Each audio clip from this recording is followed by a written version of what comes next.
So right now we're in the cab of my truck because every time I decide to record something where I'm talking, the wind decides to blow. I just wanted to talk about my truck briefly. So this is a 1952 REO M-35. So M-35 is the model number, model designation. Within M-35 there are different series, different generations, just like F-150 has gone through multiple generations where they've redesigned the truck. M-35 has gone through multiple generations. There's the M-35, which is this truck. It is powered by, now listen carefully because a lot of people don't know this. Everyone who talks about an M-35, most commonly they're talking about either the really late M35A3s, which had a diesel engine, or they're talking about the M35A2s, which had a multi-fuel engine. The original M35 was designed by a company called REO. That's spelled R-E-O, but it's pronounced REO. Some confusion as to whether it's pronounced Rio or whether it's supposed to be spelled out R-E-O or whether it's supposed to be Rayo or whatever, but every trustworthy online source I've consulted, everyone who has a reason to know how the company's name is pronounced, calls it Rio. Now sometimes it was, big R, big E, big O, because it was the founder's initials.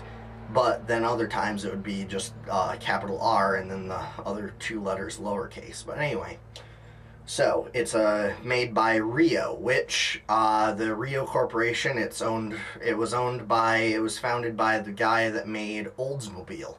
He got kicked out of his own company. Him and the board members didn't get along. It happened to a bunch of people. It happened to Henry Ford. Before he started Ford Motor Company, he had Henry Ford Motor Company, and he got kicked out of that and started Ford. It also happened to Steve Jobs multiple times, just about every corporation he's owned, whether you're talking about Apple or Pixar, he got kicked out of. But anyway, so he started REO Motor Company, and they made trucks. One of the more famous ones was the REO Speedwagon, or REO Speedwagon, and that's where that band's name came from. And so REO merged with Diamond T, another truck builder from way back. This was all in the, that merge didn't happen until the 60s or 70s, but these companies are from way back, the early days, 1920s. So anyway, merged with Diamond T to form Diamond REO, the other band name. So it's powered by an inline-six gasoline engine. Now this gets a lot of people, they didn't make a gasoline engine. Yes, they made a gasoline engine.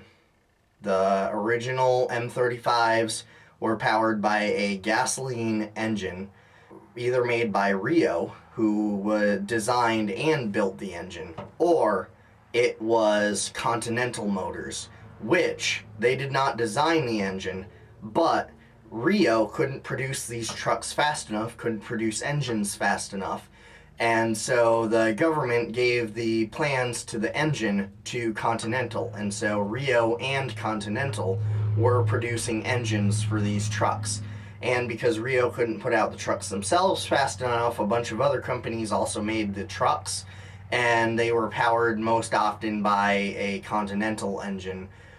So you could have AM General. I think they got into the game a little later. I don't think they got in until it was all multi-fuels. But Kaiser Jeep, Continental, I can't remember if they made trucks and engines or just engines. REO made trucks and engines. Bombardier, they make Learjet, it's a jetliner corporation out of Canada. And there's a handful of others. Basically, there's a bunch of manufacturers that made these trucks. So this particular one was manufactured by REO. It's got an engine built by REO. It's an inline six, 331 cubic inches, or an inline six. So it made horsepower. I'll put the numbers on the screen because I didn't make notes for this and I don't want to mess it up. But it made some horsepower, not a whole lot, and then it had some torque. I decided to go freehand. I'll try my best to keep it steady. So over here you're looking at the driver's side. This is the steering wheel. You've got the horn right here. It's an air horn, so it uses compressed air from the onboard compressor. This turn signal is an aftermarket thing, I guess, but you've got your turning and you've got your hazards when it's on, and when the truck is actually has batteries connected. When you turn it, it has the lights, indicator lights right here, and it also makes this buzzing sound so that you know it's on. That, as far as I know, is some sort of aftermarket thing, but it's hooked up correctly. Now, this is the ignition switch, and it doesn't start the truck, but it's what turns power on to everything except the lights and like the turn signal. These things are on a separate circuit, but this is what powers things like the fuel pump and allows you to actually start the engine. So yeah, you need to be careful with this light switch. I've killed 2 batteries by leaving the lights on for a week. It was parked inside a shelter that you couldn't see through, and it was actually at the place where I bought it that happened, and so I wasn't, like, people weren't there regularly. It was but anyway, so yeah, down here is a hand throttle. You can use that when you're warming up the truck. So you pull it out and it's linked directly to the foot throttle, and so when you push the throttle, pull the hand throttle out, it's pulling the gas pedal down. Now this light would be a radio switch that would turn the radio on. Right now it's hooked up to the orange flashing lights.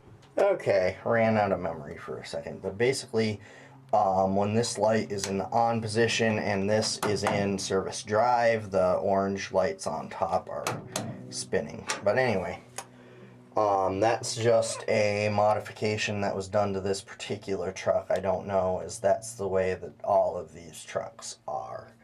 All of the trucks do have the hand throttle right there, and then the ignition.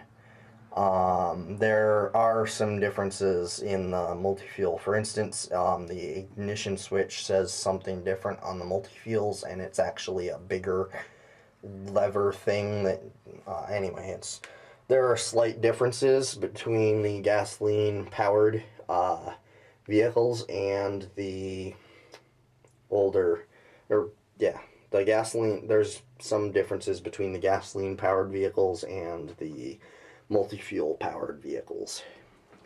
So off to the right we have our instrument panel, and we have a battery. If it's down here to discharge, or if it's up here to charge, that tells you how your battery situation is. If it's down here, that means your batteries are very low in power and your alternator's not working. You want it to be right in the center at 0.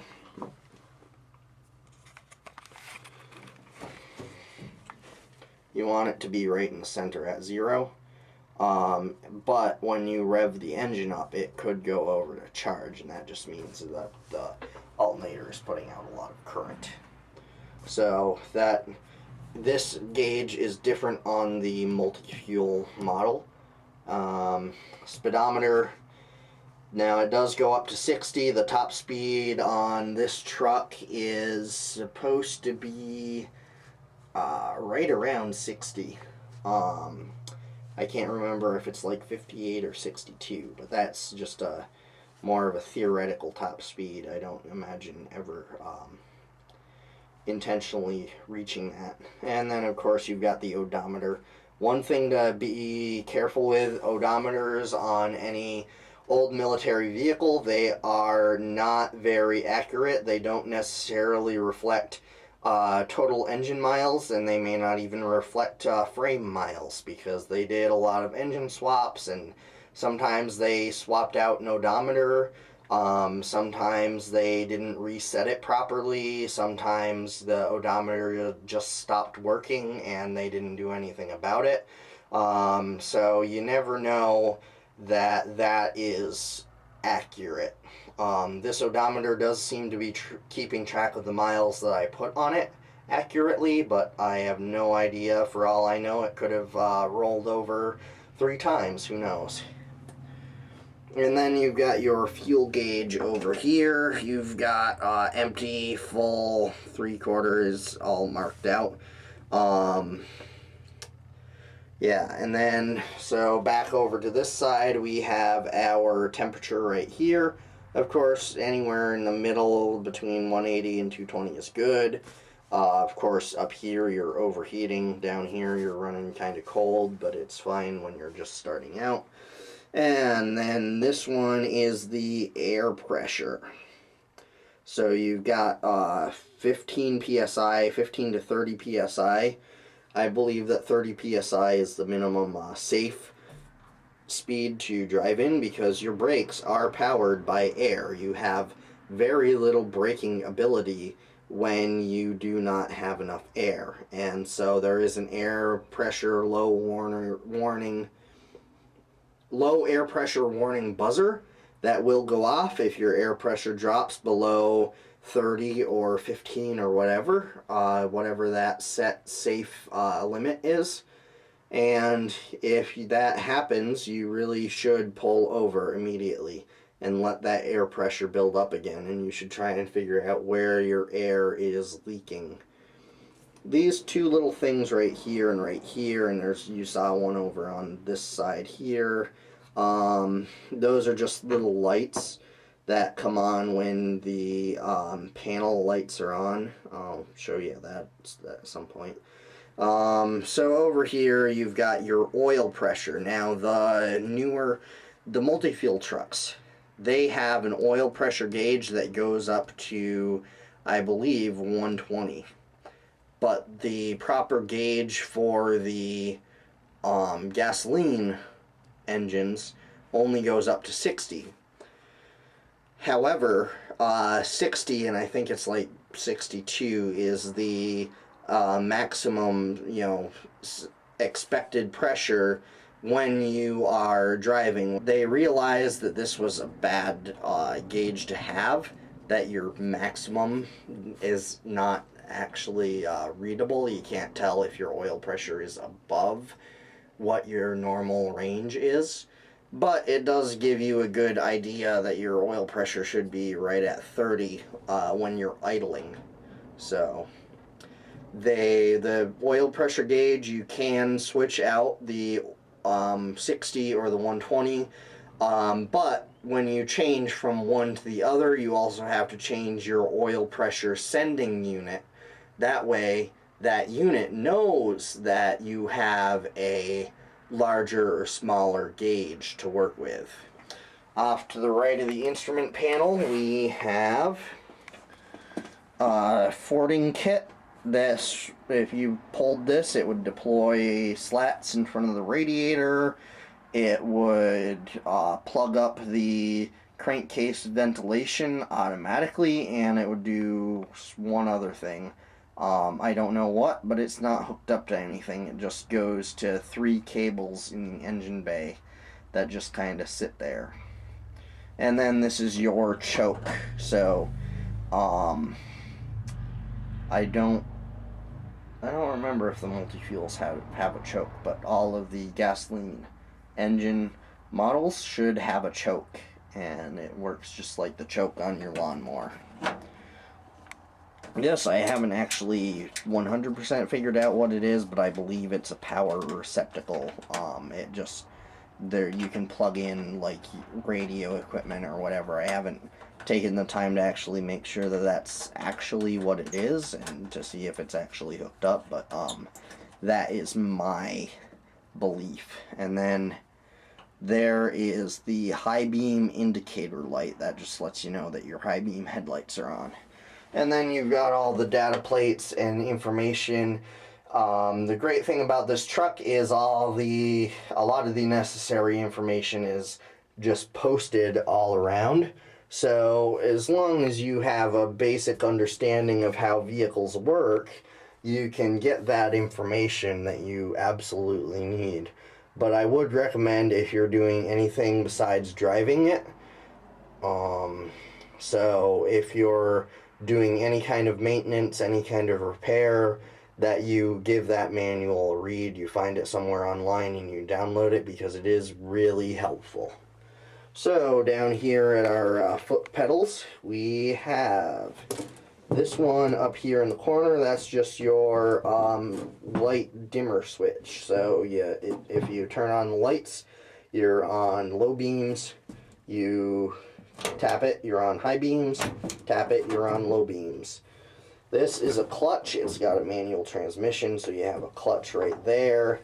They're clutches. They're kind of interesting in these trucks because they have different wear patterns and such. Every clutch is just a little bit different. You'll find that a lot with older manual transmissions, but this has a lot of play in it. But then when you put it down, it's actually a very soft clutch. And then you've got your brake pedal, which goes down quite a ways because there's no air pressure. Once you have air pressure, it doesn't take a whole lot to activate the brakes. And then you've got your accelerator pedal right there. You've got your shifter right here, and then you've got your 6-wheel drive. Up is high range, in the middle is neutral. That's your transfer case, so your transfer case is in neutral. And then down is your low range. And over here is your parking brake right next to you. Window, crank, door, that's to open it. And then that actually locks it so that the outside handle can't be opened. Oh, and most important thing, one of the more important things, this knob right here is your windshield wipers. So it's just an air controlled valve, and so you loosen it and it allows air to flow through, and it would actuate your windshield wipers if this actually had air in it. So up here is your light switch. Surface drive is, your normal driving around with headlights on.